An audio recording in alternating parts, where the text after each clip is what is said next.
안녕. 오늘은 조선 후기의 사회 문제를 해결하려고 했던 노력에 대해서 알아보도록 하겠습니다. 교과서 92쪽 펴주세요. 임진왜란과 병자호란을 겪은 이후 백성의 생활은 더욱 어려워졌다. 이런 상황에서 기존의 학문이 사회 문제를 해결할 방법을 제시하지 못하자 실학이라는 학문이 등장했다. 실학자들은 백성의 생활을 안정시키고 나라의 힘을 기를 수 있는 방법을 연구했다. 이들은 새로운 문물과 현실 문제에 관심을 두고 다양한 분야를 연구하며 사회를 발전시키려고 노력했다. 자, 조선 후기 때 백성들의 삶이 굉장히 궁핍해집니다. 조선 후기 때는 정말 안타깝게도 이렇게 뛰어난 어떤 그런 왕이 적었어요. 왕이 적었고, 그리고 여러 가지로 백성들이 세금도 내야 되고, 전쟁에도 동원이 되고, 여러 가지 노역, 그러니까 뭐, 노동, 일을 하는데도 나라에 뭐 어떤 성곽을 쌓는다, 뭐 어디 보수한다 이러면 막 끌려가요. 가가지고 일을 하고 와야 돼요. 그럼 어떻게? 농사를 못 짓잖아. 농사를 좀밖에 못 지으면 어떻게 해요?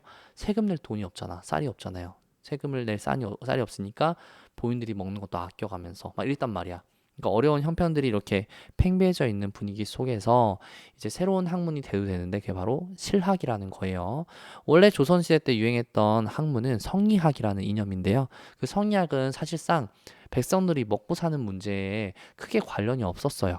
약간 개념적인 어떤 학문적인 성향이 강했단 말이야.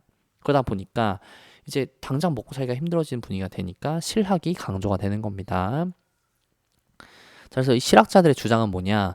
이제 새로운 농사 기술을 보급하고 토지 제도를 바꿔 농민들의 생활을 안정시켜야 한다. 기존의 농사 기술은 이제 너무 그냥 노가다야. 너무 그냥 일한 만큼만 너무 하루 종일 일을 해야 쌀 조금 나오는. 그러니까 뭔가 새로운 좀 더 쉽고 편리하게 할 수 없을까라는 거를 생각을 하기 시작하고요. 그다음에 토지 제도를 바꿔서 토지 제도가 이 당시에 그냥 소수가 땅을 많이 갖고 있어가지고 백성들이 그 땅을 빌려서 농사를 지으면은 빌린 값을 내고 또 남은 거에서 또 세금을 내고 막 이런 식이니까 백성들이 너무 힘들잖아요. 그러니까 토지 제도를 좀 바꿔야 된다 이렇게 주장을 하고요. 그다음에 청의 문물을 적극적으로 받아들이고 상업과 공업을 발달시켜야 합니다라고 주장을 하는데요. 이제 청나라한테 우리가 당한 것도 많잖아요. 병자 호란이다 뭐다 해서. 하지만 실학자들은 이렇게 주장을 합니다. 물론 우리가 청나라한테 당한 게 많다. 하지만 배워야 할 것은 배워야 한다. 공은 공이고 사는 사다. 약간 이런 느낌이죠. 그리고 상업과 공업. 원래 조선시대 때 이제 상업, 장사치들을 굉장히 낮게 봤어요. 장사치란 말도 조선시대 때 불렀던 말이에요. 이제 오늘날에는 이제 그런 게 전혀 없는데 장사하시는 분들도 굉장히 좋은 일을 하시는 건데 이제 조선시대 때는 이제 상업을 하는 사람들을 굉장히 낮게 봤어. 그래가지고 많은 연구를 안 했습니다. 하지만 실학자들은 야 먹고 사는 문제에 상업만 한 게 어딨어? 상업에 대해서 우리가 좀 더 개발을 해야 되고 공업도 마찬가지죠. 뭔가 만들고 생산하는 이런 작업에 있어서도 우리가 적극적으로 발달을 시키자 이렇게 주장을 합니다. 그다음 우리의 역사, 지리, 언어, 자연 등을 연구해야 합니다라고 주장을 합니다. 항상 중요한 게 그 나라만의 역사와 언어 공부하는 것은 정말 중요합니다. 그게 그 나라의 정체성과 문화가 되는 거예요. 자, 그다음 농업에 관심을 두었던 실학자는 토지 제도를 바꾸고 과학적인 농사 기술을 알려 농민이 잘 사는 사회를 만들려고 했다. 상업과 공업에 관심을 두었던 실학자는 청의 문물을 받아들여 백성의 삶을 풍요롭게 하는 데 이용하자고 주장했다. 실학자들은 우리나라의 고유한 것을 중요하게 생각하기 때문에 우리의 역사, 지리, 언어, 자연 등을 연구했다.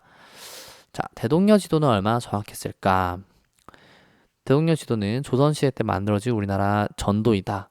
이 지도에는 우리나라의 산, 강, 길 등이 자세히 표시되었고 다양한 정보를 알기 쉽게 기호로 표현했다. 그래서 대동여 지도는 조선시대의 여러 지도들 중에 가장 정확하고 상세하다고 평가받는다.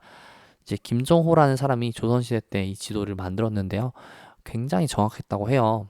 정확해가지고 나중에는 이제 어, 좀 우리나라를 침략하는 일본한테 이 지도가 이용되기도 합니다. 근데 하지만 그게 뭐좀 일본 애들이 이렇게 나쁘게 이용했다고 해서 이 지도 자체를 욕할 수는 없는 거죠.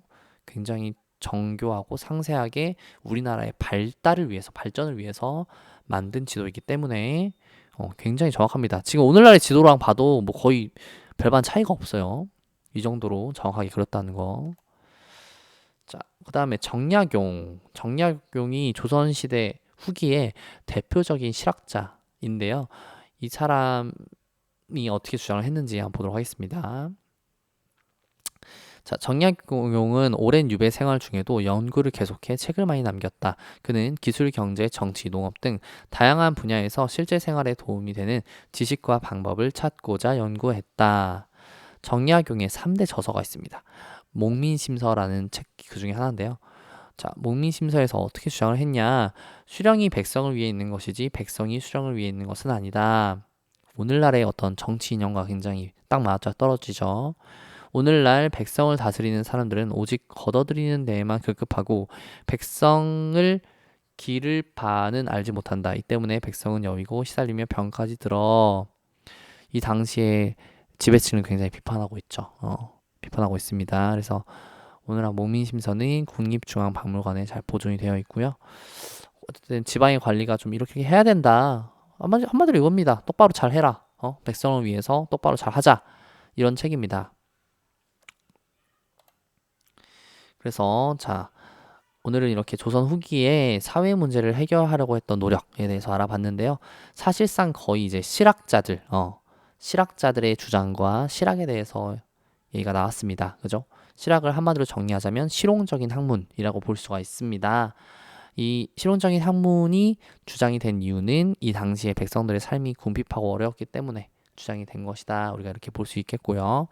유명한 학자는 정약용이 있었다. 정약용은 목민심서에서 이제 지방의 관리가 지켜야 할 그런 점에 대해서 이야기를 했다라고 정리할 수 있겠습니다. 좋습니다. 오늘은 여기서 마치고 다음 시간에 또 보도록 할게요. 여러분 안녕.